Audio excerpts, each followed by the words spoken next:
Pada tanggal 6 dan 9 Agustus 1945, tentara Amerika meledakkan bom atom ke kota Hiroshima dan Nagasaki secara beruntun. Kedua bom tersebut menewaskan sekitar 129.000 dan 226.000 korban jiwa, yang sebagian besar adalah warga sipil biasa. Hal tersebut membuat Jepang menyerah tanpa syarat dan mengakhiri Perang Dunia II. Hari tersebut adalah hari pertama dan terakhir kalinya senjata nuklir digunakan di dalam peperangan. Sebenarnya, dari mana senjata nuklir yang mengerikan ini berasal? Dan siapa orang di belakang lahirnya bom atom?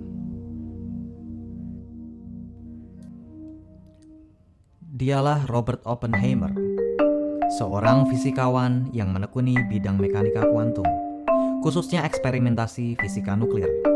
Dia lahir dari keluarga kelas menengah Amerika di kota New York. Sejak usia muda, Oppenheimer terkenal akan kepintarannya untuk mempelajari berbagai macam hal, mulai dari sains, puisi, dan geologi. Pada akhirnya, Oppenheimer memilih fisika sebagai bidang yang ingin dia tekuni saat belajar di Harvard University pada tahun 1925 dan program doktor di Göttingen di tahun 1927. Pada tahun 1940, ketika Perang Dunia II mulai berkecamuk, Oppenheimer merasa berkewajiban untuk membantu Amerika dalam peperangan. Baginya, peperangan bukanlah hanya soal patriotisme, namun juga usaha untuk melawan fasisme yang mengancam peradaban Barat saat itu. Setelah Amerika ikut serta dalam peperangan, Oppenheimer pun ditunjuk sebagai pimpinan dari Manhattan Project di tahun 1942. Dan mulai membentuk tim yang terdiri dari para ilmuwan fisika, kimia, dan insinyur nuklir terhebat pada masanya. Para ilmuwan tersebut membuat desain bom atom murni menggunakan prinsip teoretikal fisika. Dikarenakan pada saat itu, eksperimen menggunakan bahan material nuklir terlalu mahal dan berbahaya. Setelah 3 tahun, akhirnya mereka berhasil membuat bom atom pertama yang diledakkan di daerah Alama Gordo, New Mexico. Dan di bulan Agustus 1945, 2 bom atom dijatuhkan ke kota Hiroshima dan Nagasaki, yang mengakhiri Perang Dunia II. Seketika Oppenheimer mendapatkan perhatian internasional sebagai ilmuwan besar sejajar dengan Albert Einstein karena keberhasilannya memimpin proyek bom atom.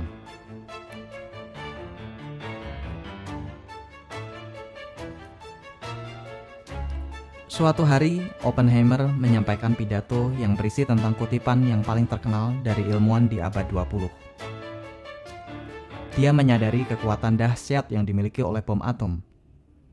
Belum pernah terjadi di sepanjang peradaban manusia, muncul senjata yang mampu mengancam peradaban umat manusia. Setelah ledakan bom atom di Hiroshima dan Nagasaki, dia berkata, "Sebagian orang gembira, sebagian orang menangis, dan sebagian besar sisanya hanya terdiam." Aku mengingat kutipan dari kitab agama Hindu di Bhagavad Gita, ketika Wisnu sedang mencoba untuk meyakinkan Arjuna bahwa dia harus melakukan tugasnya sebagai panglima perang. Lalu untuk membuat Arjuna yakin, Wisnu menampakkan wujud aslinya yang mengerikan dan berkata, "Kini akulah pembawa kematian, sang penghancur dunia." Meskipun Oppenheimer bukan seorang Hindu, namun Oppenheimer menganggap ajaran dalam kutipan ayat tersebut secara filosofis membantunya untuk memberikan alasan ataupun membenarkan apa yang telah diperbuatnya. Bhagavad Gita sendiri berasal dari episode cerita Mahabharata yang ditulis dalam bahasa Sanskerta. Cerita di dalamnya sebagian besar membahas tentang seorang panglima perang bernama Arjuna dan Krishna penasihatnya yang merupakan reinkarnasi dari Dewa Wisnu. Singkat cerita, di tengah perang, Arjuna merasa bersalah dan ragu untuk berperang yang mengharuskan dirinya untuk membunuh banyak orang, termasuk diantaranya adalah teman dan keluarganya sendiri. Arjuna lantas mengungkapkan kebimbangannya kepada Krishna. Krishna pun meyakinkan Arjuna untuk melakukan tugasnya sebagai manusia yang lahir dengan takdir dan perannya sebagai kesatria yang memiliki tugas mulia untuk berperang. Sebagai dewa, Krishna lah yang akan menentukan siapa yang akan hidup dan siapa yang akan mati. Dan Arjuna tidak perlu bersedih ataupun senang atas takdir yang sudah ditentukan hasilnya. Keyakinan itulah yang akan menyelamatkan jiwa Arjuna nantinya. Berbeda dengan Arjuna, Oppenheimer tidak memiliki keyakinan yang sama. Dia tidak percaya bahwa jiwa itu abadi, seperti halnya Arjuna. Di Bhagavad Gita, kematian hanyalah sebuah ilusi. Kita tidak lahir dan mati. Filosofi utamanya adalah hanya ada satu kesadaran inti dan semua ciptaan merupakan panggungan sandiwara di mana seseorang harus menjalankan tugas sesuai perannya masing-masing. Oppenheimer tidak percaya bahwa orang-orang yang tewas di Hiroshima dan Nagasaki tidak mengalami penderitaan. Meskipun dia melakukan tugasnya hingga tuntas sebagai tentara perang, dia tidak dapat menerima bahwa konsep jiwa adalah abadi, dan dia merasa turut andil dalam tewasnya orang-orang tersebut karena bom atom. Sebaliknya, Arjuna memiliki keyakinan yang berbeda. Krishna berkata, "Jika kau adalah pendeta, kau tidak perlu berperang.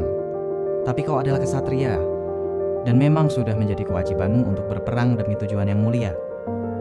Analoginya, bom atom merepresentasikan simbol perang untuk melawan kekuatan jahat yang dilambangkan oleh fasisme Nazi pada waktu itu. Pada akhirnya Arjuna bisa berdamai dengan perang karena dia percaya bahwa lawan yang telah meninggal jiwanya akan terus hidup. Namun bagi Oppenheimer, dia tidak mampu berdamai dengan dirinya dan menganggap kerusakan yang dibawa oleh perang hanyalah ilusi semata. Pada tanggal 18 Februari 1967, Oppenheimer meninggal di umur 62 tahun di Princeton, New Jersey. Atas jasanya di Perang Dunia II, Oppenheimer dianggap sebagai bapak bom atom dunia hingga saat ini. Few people laughed, few people cried, most people were silent. I remembered the line from the Hindu scripture, the Bhagavad Gita. Vishnu is trying to persuade the prince that he should do his duty, and to impress him takes on his multi-armed form and says, "Now I am become death.